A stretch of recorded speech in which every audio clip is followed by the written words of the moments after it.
On my left, Senator Billick. Mr President, my question's to the Minister for Communications, Senator Fifield.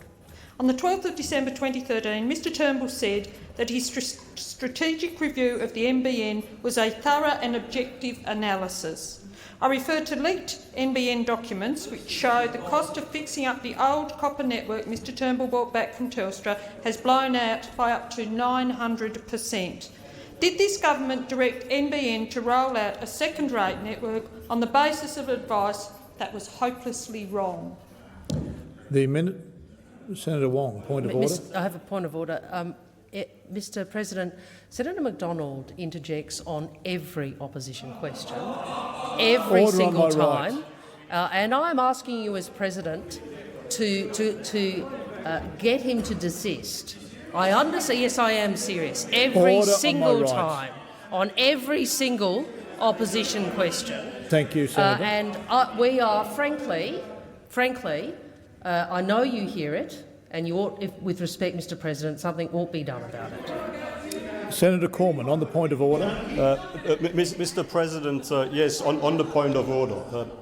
Senator Wong may well be right that on occasion Senator McDonald interjects on opposition questions.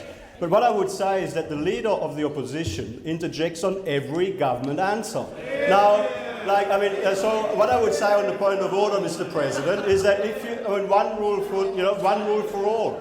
I mean, if you want to, if there is a rule that the Leader of the Opposition wants to impose on this side of the chamber, she should comply with it herself. Thank you, Minister. On the points of order, on both sides. On the points of order, both points of order are absolutely correct, and I remind all senators, as I have done on numerous occasions this week, that interjections are disorderly, both during a question, both during an answer, or any other time.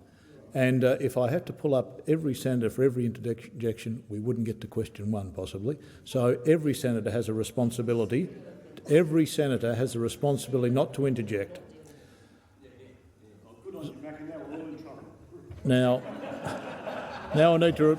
The question has been asked. Yes, Senator Sterle, you all are in trouble.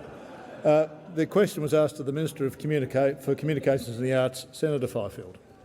Thanks, Mr President, and I could just answer with a one-word to Senator Billick by saying no, but I won't do that because there's been a bit of action between when Senator Billick asked her question and my opportunity to answer. So I'll give a fuller answer. Senator Billick, I think, is referring to a leaked document from the NBN, which appeared in the Australian newspaper today.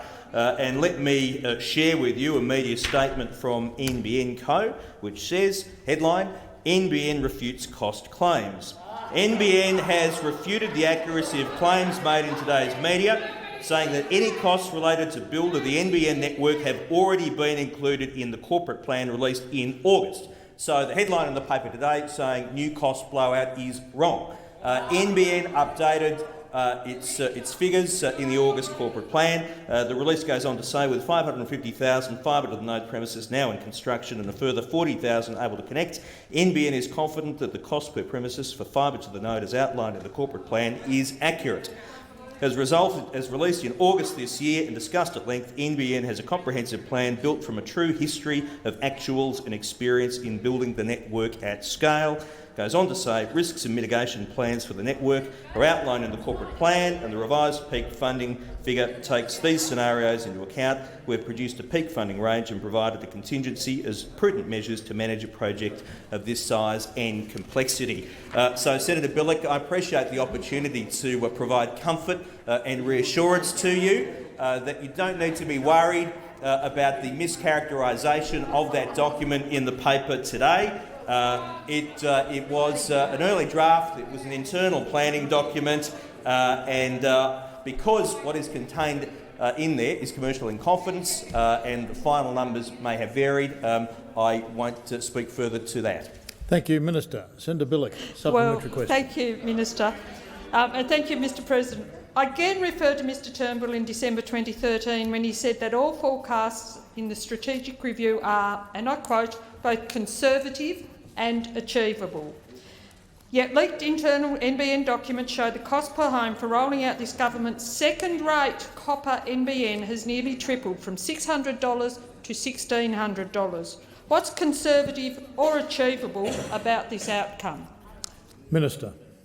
Thanks, Mr President. The strategic review which Senator Billick refers to was based on the best available information at that time. Obviously, between that time and the corporate plan, NBN had real-life information available, so what it did was it updated its peak funding numbers, which took into account all of the available information. It's a matter of record that that which was inherited by this government in relation to the NBN was a train wreck. Senator Conroy, we know, didn't take a technological approach to the NBN. He took a theological approach, we've in fact moved from a faith-based system under Senator Conroy to one that, in terms of delivery, is technology agnostic. The whole system of belief that developed around Senator Conroy, of which I've said he was the high priest. We're taking a real-life approach, unlike that of Senator Conroy. Thank you, Minister. On my left, order. Senator Billick, a final supplementary question. Thank you, Mr President. My second supplementary. I again refer to leaked NBN documents which revealed that the cost of patching up the copper network is nearly 10 times what the government budgeted in December 2013. When will this government concede that the Prime Minister's second-rate copper NBN is a debacle? Minister. Mr President, we will deliver the NBN quicker and at lower cost than those opposite would have. Mr President, this government and NBN management take a clear-eyed view of the NBN, and they update as is appropriate in the corporate plan. Senator Conroy, in contrast, sought to create a culture of fear and denial in the NBN organisation, where anyone who came forward and said anything other than— Pause the clock. Order, Minister. Point of order, Senator Wong. Direct relevance. I know Senator Conroy is, big enough and tough enough to listen endlessly to Senator Fifield's obsession with him, but we weren't actually asked about Senator Fifield's. We weren't asking about Senator Fifield's obsession with Senator Conroy. We were asking him questions about this government and their policy. Thank you, Senator Wong. I did hear the minister say at the beginning of his answer basically that he didn't concede. He didn't use those words, but that was inference drawn, and that was the question. Would the government concede? I'll ask the minister to continue. Minister. Mr President, this government is being open and upfront and transparent, as is NBN Co. Senator Conroy only wanted to hear good news that did not reflect the reality from the NBN organisation. 2 ministers in a row. Order. Point of order. Senator Wong, point of How order. is a question which— Order it's not on my right. no. The protection— I'll take the interjection. The protection racket is on Mr Brough. No, We've seen it all in you here won't and we've take seen the it the other interjection. place. Senator Wong, stick to the point of order. Thank you, Mr President. Thank you, Mr President.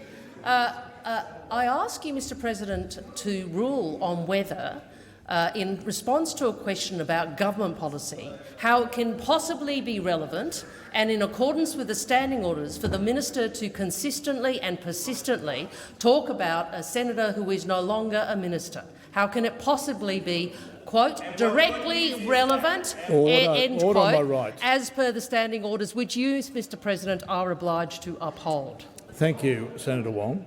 As I indicated earlier, I believe the minister, by inference in his answer, indicated that the government did not concede, and as I've always allowed, is ministers to respond to their answer and enhance their answers, providing they stay on topic. I'll be listening carefully to the minister's response. Minister. Mr President, guilty as charged, my fondness for Senator Conroy has been laid bare. I admit it. Mr President, I reject the assertion that NBN's costs are not taken into account in the corporate plan. Thank you, Minister.